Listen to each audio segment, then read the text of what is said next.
Hello friends, हम लोग biology पढ़ रहे थे। Chapter number 8 cell the unit of life. हम लोग सेल मेम्ब्रेन पढ़ लिए, प्लाज्मा मेम्ब्रेन जिसको बोलते हैं, उसमें ट्रांसपोर्ट्स भी पढ़ लिए, एक्टिव ट्रांसपोर्ट, पैसिव ट्रांसपोर्ट्स और ऑस्मोसिस, डिफ्यूजन सब पढ़ लिए, सेल वॉल भी पढ़ लिए। आज हमारा टॉपिक है Indo membrane system. Indo membrane system में मतलब सेल ऑर्गेनेल सब हम पढ़ते जा रहे हैं, ठीक है। तो सेल ऑर्गेनेल्स में इंडो मेम्ब्रेन सिस्टम में चार टॉपिक्स है हमारा। Endoplasmic reticulum, Golgi body, Golgi complex भी बोलते हैं, डिप्टाइलोम्स भी बोलते हैं प्लांट्स में, लाइसोसोम्स और वैक्यूल्स।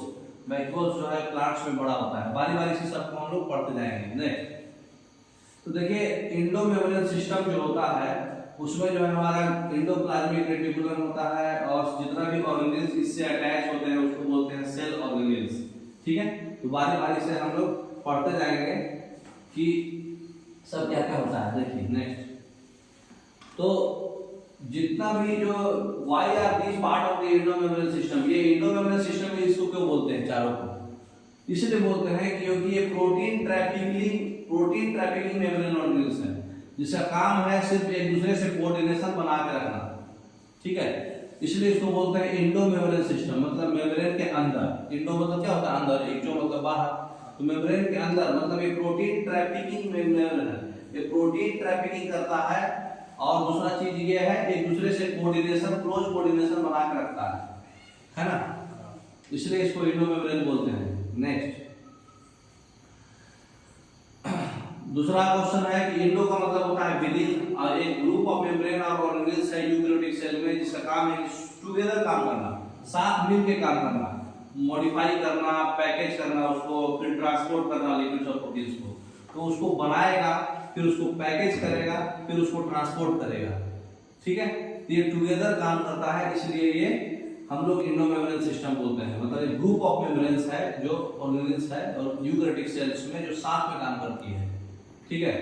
काम क्या करती है? मॉडिफाई, पैकेज और ट्रांसपोर्ट, एमपीटी, है ना। Next, single membrane. अब एंडोप्लाज्मिक रेटिकुलम के बारे में पढ़िए। एंडोप्लाज्मिक रेटिकुलम क्या होता है? सिंगल मेम्ब्रेन बाउंड ऑर्गेनेल्स है। एंडोप्लाज्मिक रेटिकुलम जो है इंट्रासेलुलर स्पेस जो होता है इसको दो कंपार्टमेंट में बांटती है, लुमिनल और एक्स्ट्रा लुमिनल। लुमिनल जो होता है एंडोप्लाज्मिक के अंदर होता है और एक्स्ट्रा लुमिनल जो होता है साइटोप्लाज्म लिक्विड में होता है। दो कंपार्टमेंट होता है इसमें, ठीक है। तो ये जो आपका जो एंडोप्लाज्मिक रेटिकुलम में ऐसे ऐसे जो स्ट्रक्चर बना हुआ है इसको हम लोग बोलते हैं सिस्टर्नी, ठीक है। अगर इसमें डॉटेड रहेगा इसको बोलते हैं राइबोसोम। अगर राइबोसोम अटैच है तो इसको रफ एंडोप्लाज्मिक रेटिकुलम बोलेंगे। अगर राइबोसोम अटैच नहीं है, ये बीच का स्पेस होता है सिस्टर्नी स्पेस, अगर राइबोसोम अटैच नहीं है तो इसको स्मूथ एंडोप्लाज्मिक रेटिकुलम बोलेंगे। इसके किनारे वाला जो सबसे बाहर का जो बाउंड्री है ये न्यूक्लियर एनवेलप है, और इसमें जो बादाम लाइक छोटा छोटा जो दिख रहा है ना, काजू बादाम, ये न्यूक्लियर कोर है, ठीक है ना। तो न्यूक्लियर कोर है ये। इसमें दो कंपार्टमेंट होता है, लुमिनल और एक्स्ट्रा लुमिनल, ठीक है। नेक्स्ट, तो ये कहां नहीं पाया जाता है? ये जितने भी प्रोकैरियोटिक्स है उसमें नहीं पाया जाता है, ये सिर्फ और सिर्फ यूकेरियोटिक में पाया जाता है। उस भी आपको उसमें कहां मैच्योर मैमेलियन इरिथ्रोसाइट्स और जर्मिनल सेल्स में नहीं पाया जाता है। इरिथ्रोसाइट्स मतलब आरबीसी। तो मैच्योर जो मैमेलियन होता है, मतलब हम लोग मैच्योर मैमेलियन जिसके पास मेमोरी ग्लैंड्स होता है, मैच्योर मैमेलियन आरबीसी में नहीं पाया जाता है और जर्मिनल सेल्स में भी नहीं पाया जाता है। और इस पूरे साइटोप्लाज्म में फैला हुआ रहता है। डिफ्यूज ऑर्गेनेल्स है ये, स्कैटर्ड रहता है, बिखरा रहता है, साइटोप्लाज्म में बिखरा रहता है ये, ठीक है ना। नेक्स्ट, तो रफ एंडोप्लाज्मिक रेटिकुलम में राइबोसोम अटैच रहेगा, ठीक है, और स्मूथ वाले में नहीं रहेगा। अब देखिए ये हमारे एंडोप्लाज्मिक रेटिकुलम है, रफ एंडोप्लाज्मिक रेटिकुलम। तो उसी में नीचे में जो है ये सिस्टर्नी था, सिस्टर्नी का जो है ये सिस फेस है, ये ट्रांस फेस है। तो उसके बाद जो स्पेस है, जो स्पेस में जो लिक्विड भरा हुआ है इसको बोलते हैं गोल्गी apparatus, ठीक है। तो गोल्गी apparatus इसको बोलते हैं। इसमें आपका एमिनो एसिड्स भी रहता है, तो प्रोटीन असेंबली इसमें पूरा रहता है राइबोसोम्स में। देखिए आगे समझ में आएगा। तो एंडोप्लाज्मिक रेटिकुलम क्या हो गया? रफ एंडोप्लाज्मिक रेटिकुलम और स्मूथ एंडोप्लाज्मिक रेटिकुलम। तो रफ में क्या होगा? राइबोसोम होगा, उसके सरफेस पे डॉटेड होगा और ये प्रोटीन बनाएगा, उसका सेक्रेशन भी करेगा। इसमें राइबोसोम स्मूथ में नहीं होगा, इसमें क्या बनेगा? लिपिड बनेगा, प्रोटीन नहीं बनेगा। प्रोटीन बड़ा कंपाउंड होता है, लिपिड छोटा होता है। तो स्मूथ वाला लिपिड बनाता है, एनिमल सेल में लिपिड हार्मोन्स भी बनता है। लिपिड लाइक एक हार्मोन होता है जिसको स्टेरॉइडल हार्मोन बोलते हैं, जैसे टेस्टोस्टेरोन और प्रोजेस्टेरोन। ये स्टेरॉइडल हार्मोन से कहाँ बनता है? स्मूथ एंडोप्लाज्मिक रेटिकुलम में। स्मूथ एंडोप्लाज्मिक रेटिकुलम में ये सब हार्मोन्स बनते हैं, स्टेरॉइड्स वाला हार्मोन, है ना। यहाँ पर राइबोसोम्स नहीं होता स्मूथ में। नेक्स्ट अब आ जाइए गोल्जी बॉडी। गोल्जी अपरेटस, इसको हम प्लांट्स में डिप्टायोजोम्स भी बोलते हैं, ठीक है।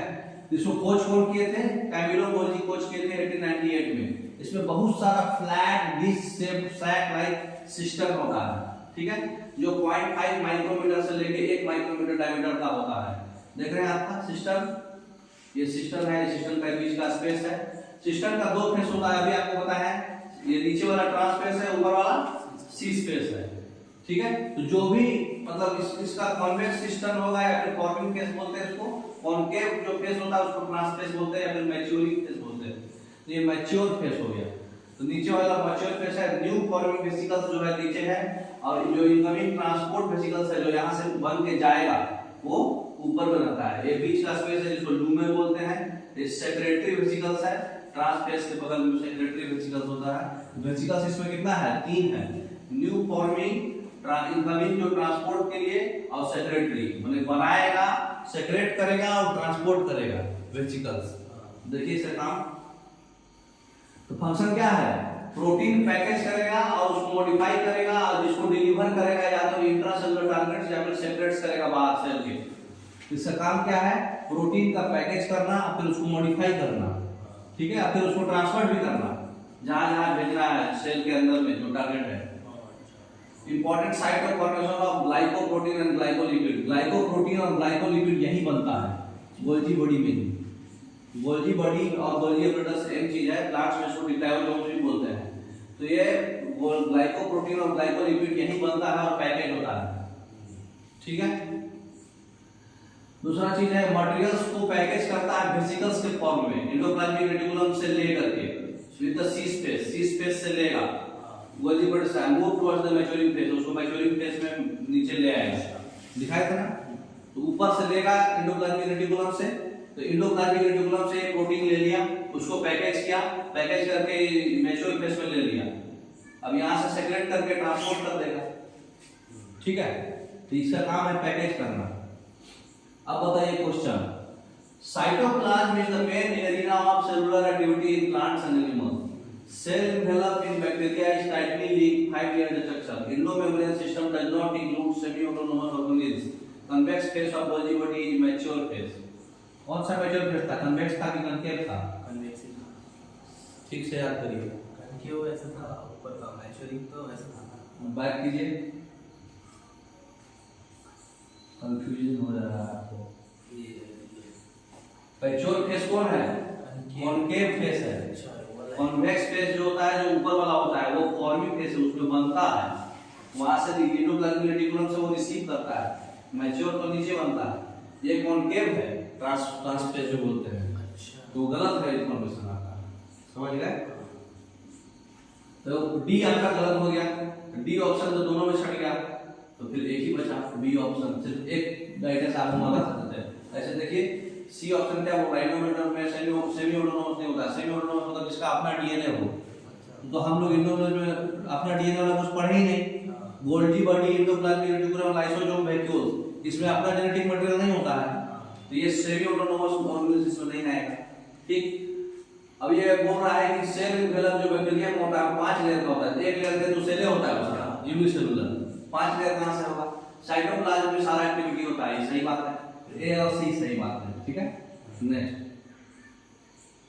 Golgi complex play an important role. क्या चीज में Golgi complex important role play करता है बताइए?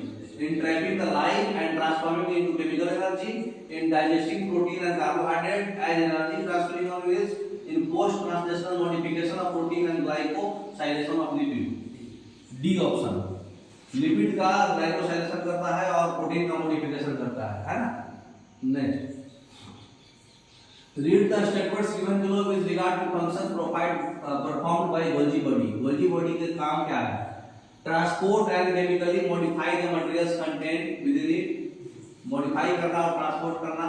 Perform the function of packaging materials. Important site of formation of glycoprotein and glycolipid, तीनों ऑप्शन सही है ना?